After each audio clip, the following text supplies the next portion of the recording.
はじめまして、あきらです。白血病になりました。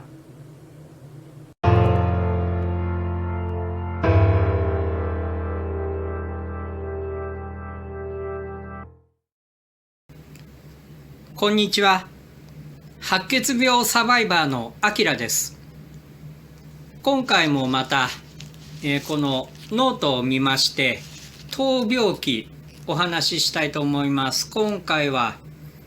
入院49日目、2月の13日からということですね。前回は入院47日目、48日目のお話、本格的な抗がん剤の投与、5日目、6日目の病院での様子についてお話をしました。今回はその続きですね。入院49日目、これが2月の13日です。看護師さんが朝6時ごろ巡回に見えるんですけれども、その前に目が覚めていると。夜中には2回目が覚めたけれども、かなりこの日は眠れたということが書いてありますね。看護師さんが巡回してきまして、点滴の抗生剤か何かが入ると。もう何の点滴を入れているのかよくわからない部分もかなりある。その都度これは何の点滴ですかと聞いていたわけではないので、ちょっとわからない時もあったと。採血が6本ありまして、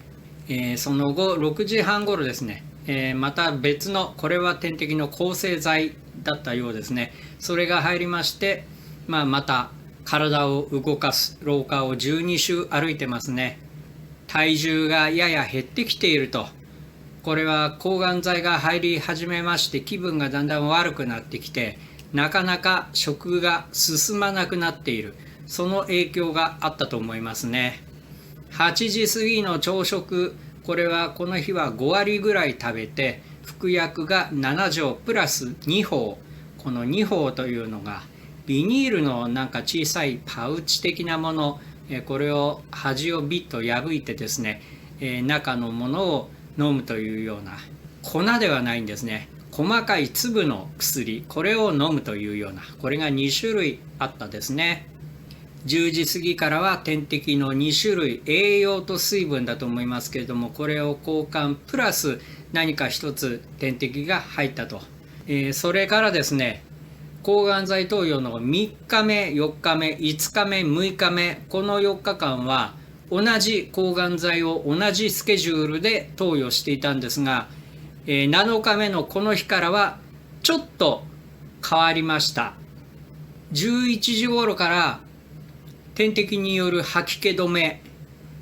これはグラニセトロン1日に2回、30分ずつ、これは抗がん剤の投与の初日から8日目まで、毎日このスケジュールで、3日目から、これも8日目までずっと続くフルダラですね、およそ1時間の抗がん剤が投与されると。それからですね、7日目のこの日からは2日間また別の抗がん剤が投与される。これがアルケランですね。別名がメルファラン。病院ではメルファランと呼んでたと思います。口の中の粘膜にかなり大きな影響を及ぼす抗がん剤だということでですね、それを緩和するために口の中を冷やすんですね。口の中を冷やすことによって血行を悪くして、抗がん剤の副作用的なもの、粘膜障害、これを抑えるという、そういうことがありましてですね、通称地獄の氷なめなんていうふうに言われていましたけれども、この抗がん剤メルファランを投与するおよそ30分前ぐらいから氷を舐め始めるんですね。この氷というのはコンビニでアイスコーヒーなどを飲む時のカップに入った氷があるんですね。これを事前に看護師さんが買ってきてくださいましてね、それを舐め始めるんですね。それでずっと氷を舐めている。およそ30分ぐらいしたところで抗がん剤の点滴投与が始まると。これがおよそ30分ぐらいなんですけれども、その点滴が終わった後もですね、30分ほど氷を舐め続けると。だから1時間半ぐらい氷を舐め続けているということになるんですね。結構体も冷えるし、なかなかこれが大変なんですね。で、この時に役に立ったのがスマートフォンなんですね。スマートフォンを入手して数日、いろいろいじったりとか、YouTube などを見たりとかしてたんですけれども、スマホゲームをいくつか試してたんですね。氷を1時間半舐め続けるというのは結構大変だということを、今お話ししましたけれども、何かをやりながらだと意外と時間って経つのが早く感じる。ゲームなどに興じて熱中しているとあっという間に時間が過ぎたりする。で、これはいいんじゃないかということで、そのあたりからスマホゲームをやり始めまして、これ今に至るという感じで、今でもちょこちょこやってますけどもね、これが随分役に立ちましたね。気を紛らすというか、そっちに集中するので、意外と1時間半、早く過ぎたという感じですね。この氷舐めが終わってから遅めの昼食ということになってますね。この氷舐めが終わった後だから13時半過ぎとか、そのぐらいの時間から昼食ということになってます。薬の投与の時間が短いせいもあったのか、この2日間ぐらいなかなかご飯が食べられなかったですが、この時は7割ぐらい食べられてます。薬が少し減りまして、4錠ですね、飲みました。14時過ぎから点滴による抗生剤が投与されて、それから病室でのレントゲン撮影がありました。これは出張してきてくださるんですね。病室内でレントゲンが取れるということで何度もしていただいてますね。15時頃からはリハビリの時間もありまして、体を動かすと。で、廊下を歩いたりして、リハビリの先生とお話をしたりすると気分が晴れて気持ち悪いという感じが、紛れる、そういうのがありましたね。ですがその後シャワーの時間浴びてる間にだんだん気分が悪くなってきた。合わせまして若干喉に痛み、吐き気もかなり、増してきたということで、吐き気止めの薬を1錠いただいて飲んでますね。18時過ぎに夕飯ですが、その気分の悪さが続いちゃいまして、2割ぐらい食べるのがやっと。服薬が9錠プラス1包ですね。19時頃から何か点滴が入りまして、約30分ですね。もう何の点滴が入ってんのかよくわからない。で、その後また少し頑張って廊下を歩いてますね。アイスクリームとかスナック菓子の買い置き、または差し入れてもらったものを食べたり、していますね。この日は妻が今後に備えての身の回り品、下着の替えとかたくさん持ってきてくれて、ですが抗がん剤が投与され始めて、もう面会が禁止なので顔を合わせることはなかったんですけれどもね、いろいろ持ってきてもらってとても感謝していますよと。で、毎日スマホでビデオ通話で話をして、とてもそれも気分が紛れて話すことで気持ちが軽くなる部分もあって、助かりました。ありがたかったですね。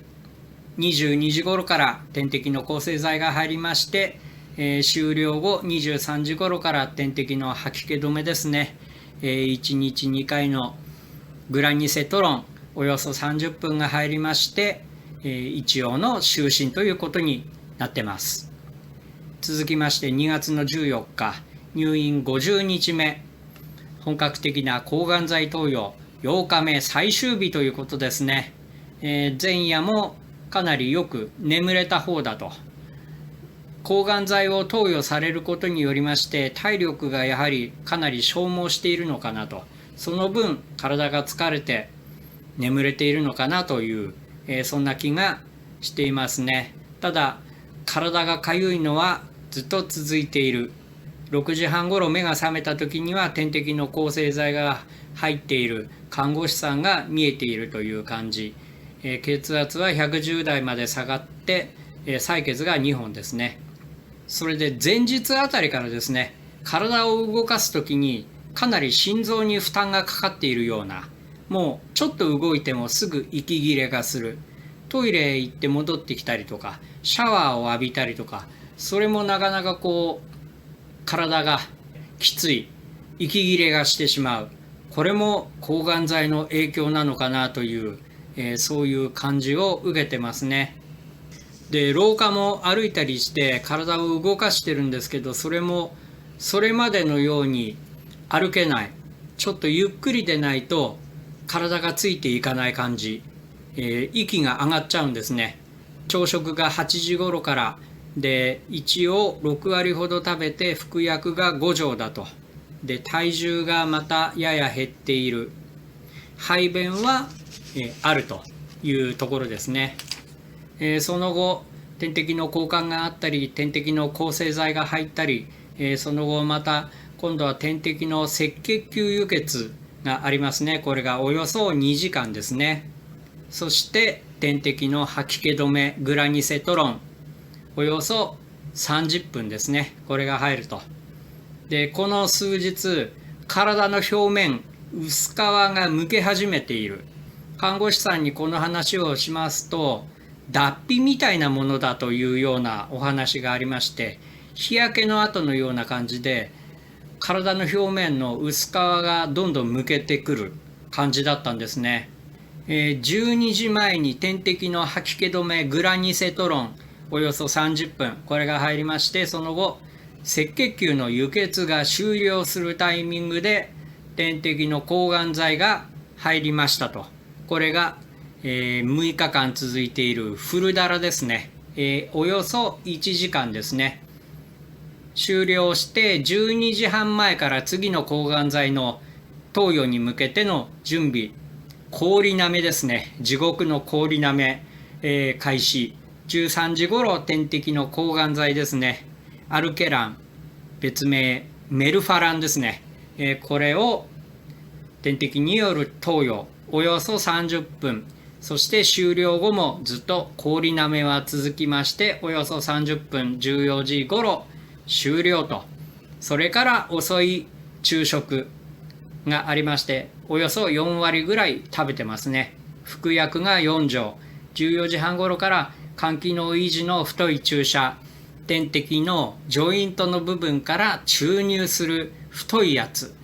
これがですね入ると頭がビーンとしまして、唇なんかもピリピリしまして、もう薬物が入ったのがすぐに分かるというような、結構すごいんですね。これが入りまして、点滴の抗生剤が入る。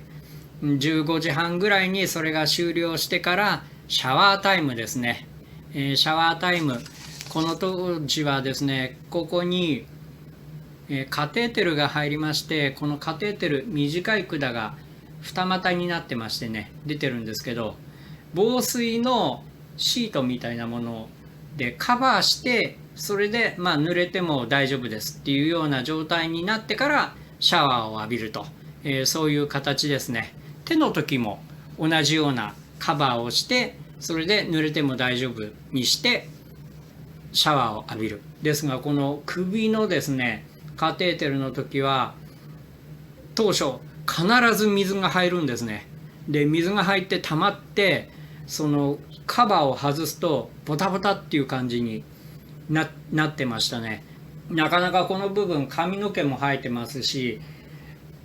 こう動いちゃうのでぴったりなかなか止めるのが難しい感じがあったようですね。そのシャワーの後からですね、シャワーで体が温まってしまったせいもあるのかもしれませんけれども、抗がん剤投与が始まりまして、過去一番の気持ち悪さになってますね。吐き気止めの薬を1錠いただきましたけれども効果なし。18時過ぎに夕食だったんですけれども、もう全く食べられませんでした。ですが薬だけは飲まなきゃいけないということで、薬を6錠飲んでますね。それからなんとか排便もしています。